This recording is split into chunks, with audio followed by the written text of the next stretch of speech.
Ladies and gentlemen, welcome back to Kaiserredux. We're playing as Azerbaijan. I've sent forces to Afghanistan because, I don't know, I kind of want them to win, but I don't think we're going to have much effect on that. I just mostly want something to do. The economy is crashing. We're going to try to wait for that to resolve itself.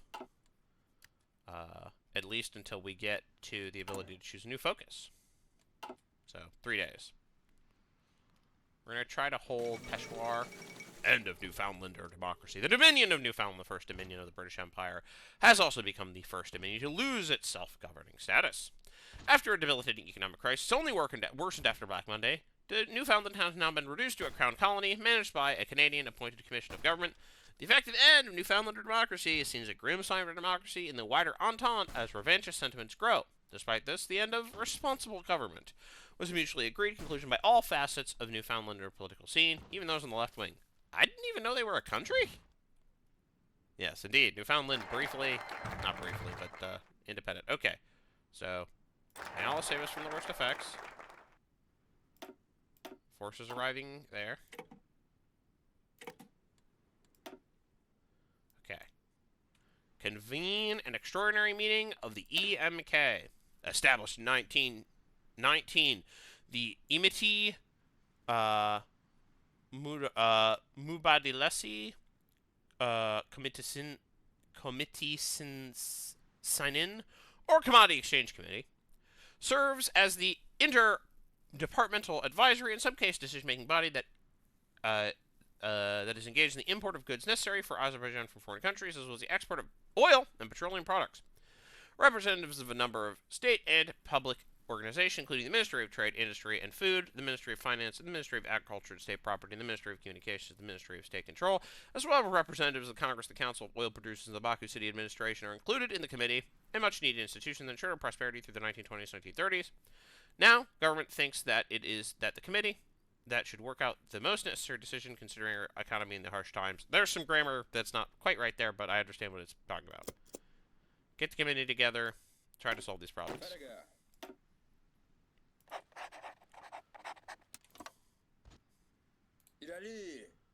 Okay. I will say this doesn't really bode super great for, like... This doesn't bode well for us. I don't care enough about China to, like, engage in that. Marshal Wu Heifu backs Nanjing. Following the death of Marshal Sun Xuanfang earlier this year and the subsequent collapse of Qing authority over much of China, few expected the imperial minister of the army, Wu Peifu, the real power behind the throne in Beijing, to take overt military action. Yet, this morning, he and Assembly President Cao Kun announced their formal support for the provincial government of Nanjing, the remnants of the old League of Eight Provinces. German diplomats and strategists are no doubt breathing a sigh of relief, as Wu Peifu's military support for the new League Marshal, Qi Zhenyuan, may be the deciding factor in his war against both the resurgent KMT and Anhui Province, aligned with Fengtian, by extension, Japan. German order in Asia may still hold. May. May is not will, though, so.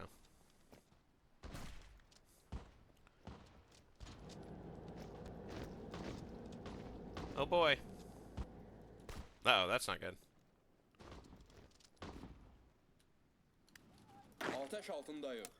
You said it. Yes, I don't think this bodes very well for us, does it? Oh, nice. We're holding the line here. Oh boy.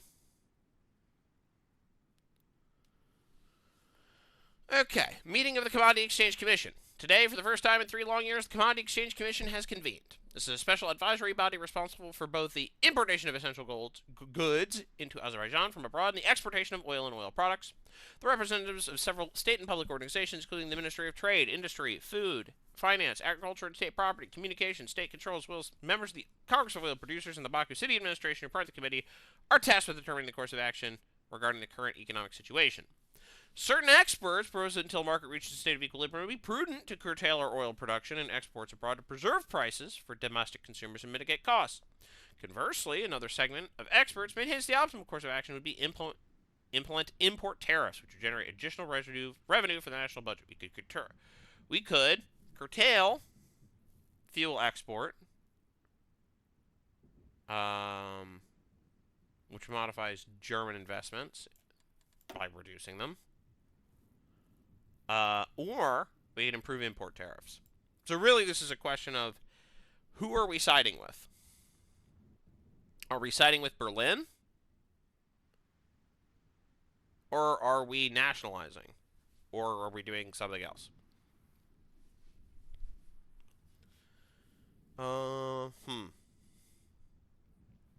Let's see.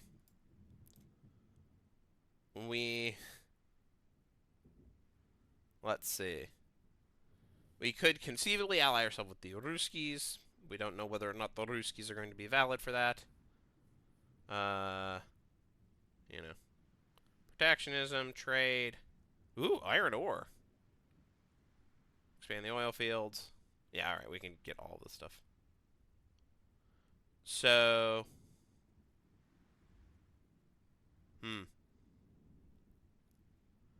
Okay.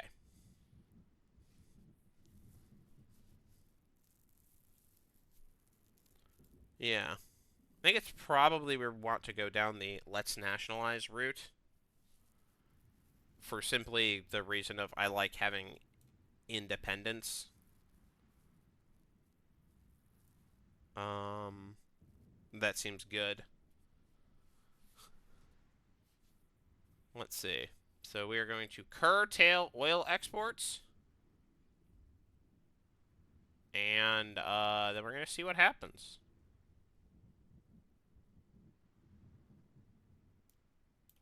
All right. Curtail oil exports.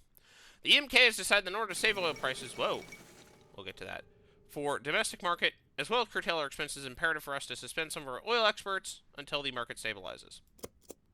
All right, Democratic Coalition established in Mexico. With the recent death of Mexican revolutionary Emiliano Zapata, Mexico has fallen into a power vacuum with unclear leadership and failing government structures.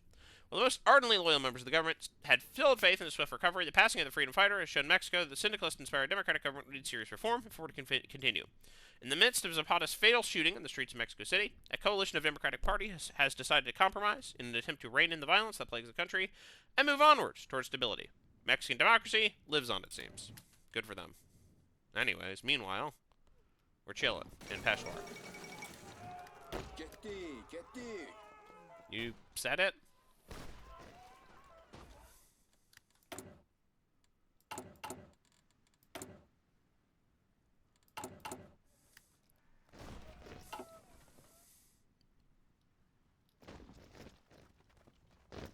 We are still holding on.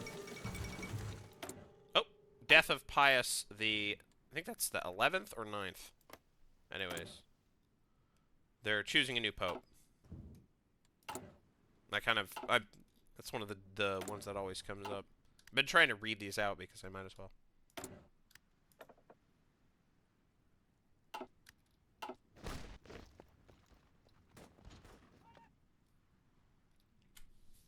But yeah, I'm just going to try to hold Peshawar.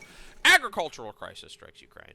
With the destruction of German markets, Germany is forced to impose higher tariffs on imports of agricultural products, including those from their main supplier, the breadbasket of Europe, Ukraine. The Ukrainian economy, in addition to the radical depreciation of the hryvnia and rising unemployment, also faces a serious agricultural crisis due to a lack of buyers for their food surplus. This is a serious threat to the food stability of Europe, especially Germany and its allies, but other regions could also be seriously affected. Hopefully the breadbasket will be safe. Yeah, we're not that far away from Ukraine, so we kind of care what happens there. Ooh, we could improve the economy. We could go to limited conscription. I think we want to go to limited conscription, because we basically have, like, no guys at all. It's in our best interest to do that. Terror! In Baku. Uh-oh. Uh-oh. Uh-oh. The capital was shaken today by a brutal act of terror. As Minister of Foreign Affairs, Fatali Khan Koski was leaving the Council of Ministers from Parliament Street. A bomb detonated near his motorcade. The explosion tore through his car, killing Khan Koski and two of his aides instantly. Within hours, the investigation identified the culprit. an Armenian conspirator, long suspected of ties to the remnants of the so-called Republic of Mountainous Armenia. The device was likely assembled in Greece, smuggled into the city through a merchant contacts. News of the assassination spread rapidly. Crowds gathered before the State Opera House and Parliament, chanting Koski's name and calling for revenge. From the oil fields to the university, from workers to officers, a single word echoes across the Republic: justice. The government declared a day of mourning and a state of emergency in the districts bordering Karabakh. While official statements call for calm, there's little doubt the attack has lit the fuse of long-suppressed fury. The nation will mourn as soon as this event resolves itself, which will be eventually.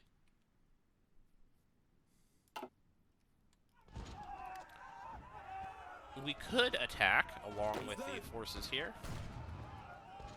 I'll see how that goes. Yeah, it looks like we're going to win. Curtailing oil exports.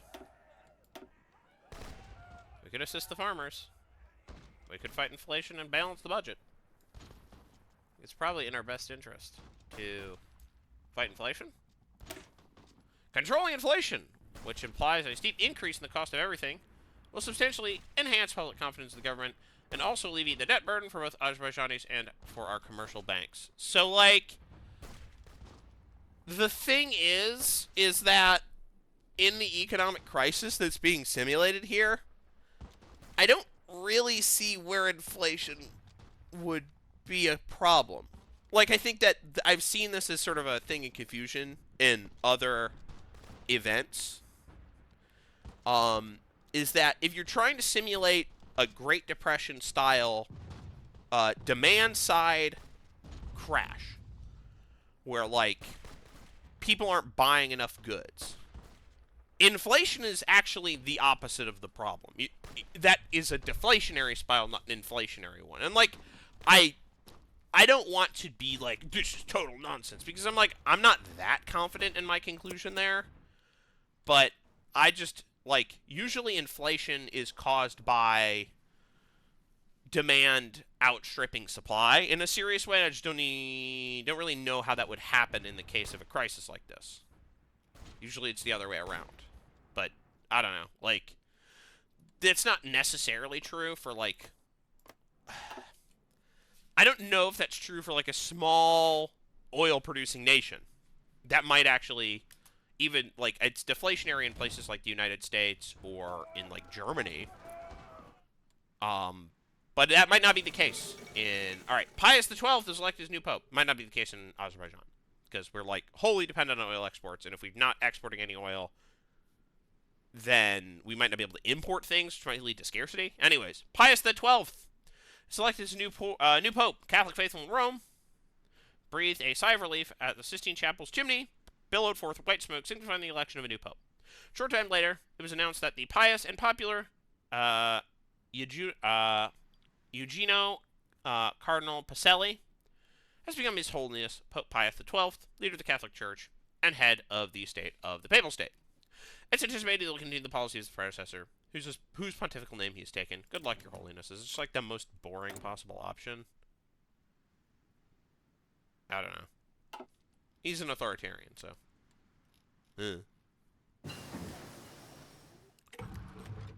Something simple paternal autocracy.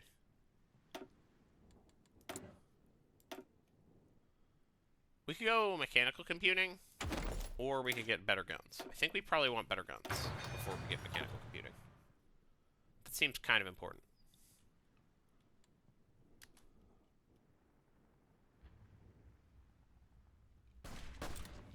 Alright, there's our event triggering.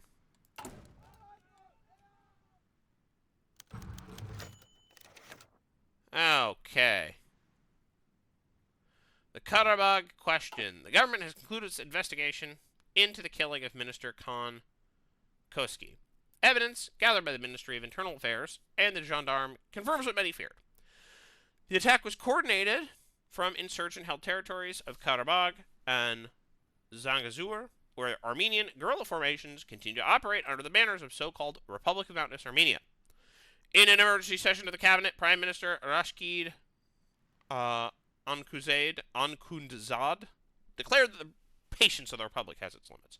Orders have been issued for the military to restore full control of the western districts. The General Staff, led by General Habib Bey Semilov has begun mobilizing reserve forces in Ganja and Yevlak. Across the nation, public outrage has called the fervent calls for retribution. Yet, not all within the government are united. Liberals warn that German and Ottoman disapproval, while the army nationalists insist the Karabakh must be cleansed once for all. The ghosts of 1920 awake in the mountains. Great. So we're gonna maybe wait to have that mission be activated. Also stop attacking here. This is what we were going for with the XPs.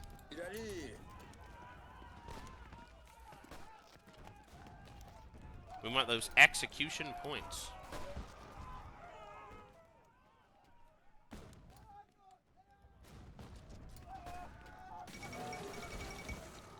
Okay. Legionnaires storm Algiers. Today, Joseph Darnand and his radical nationalist legionary militias have occupied Algiers and forced the resignation of the government. He then had Pétain under close armed guard appoint him as the new premier and resign himself to internal exile while still being head of state, at least for now. Now Darnand has total control over France and will undoubtedly lead it down a very different road. Darnand intends to do everything he can to free his beloved country from the vile red traitors. For this, La Mettrie announced a complete and total militarization of society, preservation of the purity of the French people, a violent conscription, implementation of the forced labor for the natives, as well as a return of Christ as our only guide through the state Catholicism. Is Darnand who national France needs? It's Darnand. Because he seems like cuckoo for Cocoa Puffs, but whatever. Alright. Time to share our dreams with ghosts. Come on. I need to unpause or progress to happen. Okay. The ghosts of 1920 awake in the mountains. Okay. Huh. Interesting. Having emerged to save the nation, having emerged in the political map barely 2 decades ago, the Azerbaijan People's Republic is largely the creation of the ruling Musavat party, which has governed this newly independent country with great success throughout this time. However, recent years have not seen the best of times for the Musavist government. Domestic opposition has grown, economic challenges have threatened sustainable prosperity, and insurgent activity in Karabakh threatens to reignite new conflict in the region. In order to maintain its position of power, the Musavat must secure an absolute majority in the next Maljiz Mabusan elections. If we fail, all our achievements will crumble. To achieve this goal, it's essential the party focus on priority domestic politics ahead of the upcoming elections to treat its strongest opponents in the country. Without the Musavat, there can be no Azerbaijan. We should probably try to launch raids in the mountains. I legitimately don't know what we're exactly supposed to do.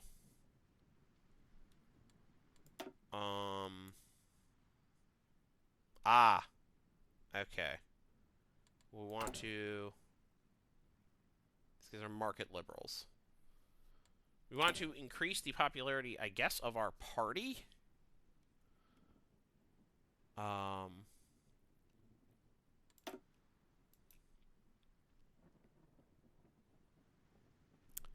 don't really know how we're supposed to do that. Maybe like... I don't know. The agricultural sector in Azerbaijan has been undergoing a challenging period since the onset of the crisis. It's imperative we provide financial support for our farmers in the form of subsidies in order to enhance their well-being and prevent potential crop failures in the years to come, or balance the budget. Alright.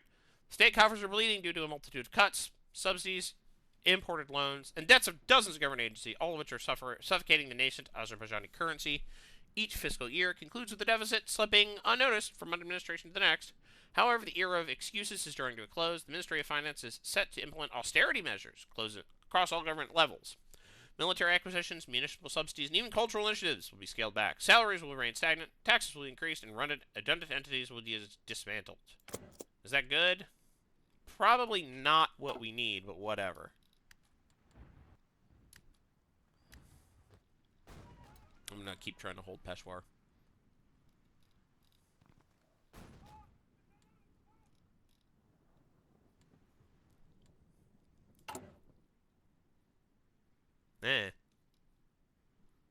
Yeah, I don't necessarily know. Oswald Mosley elected chairman of the TUC. The 1936 Trade Union Congress in the Union of Britain was made out to be decisive. Longtime chairman of the TUC, Philip Snowden, declared his resignation, causing four major factions of the Union, Maximist, Autonomous, Federationists, and Congregationists, to butt heads over position. As thus settled, Oswald Mosley, leader of the Maximist and Totalist ideologue, has been appointed as new chairman. Mosley's faction supports a strong central government and full state control of the economy, and are much more in favor of military action and British nationalism than any other faction. Interesting. Oh boy. The Ganja textile strike. Okay. Hundreds of weavers, dyers, and machinists have walked out, demanding safer working conditions, higher wages, and shorter hours. Some mills are owned by local merchants, others by Russian firms, and the disruptions delayed shipments across the Caucasus. Local newspapers report the growing unrest with alarm as Musat's AFGHANISTAN decry the strike as unpatriotic, while socialist journals frame it as the inevitable voice of labor. Workers have gathered, organized assemblies in town squares, chanting slogans for justice, and small clashes with police have already occurred at city gates. We can send security forces to resume operations, open negotiations and recognize the unions officially, support business leaders while offering minimal reforms, and inspire pride in national industry. So we need to have...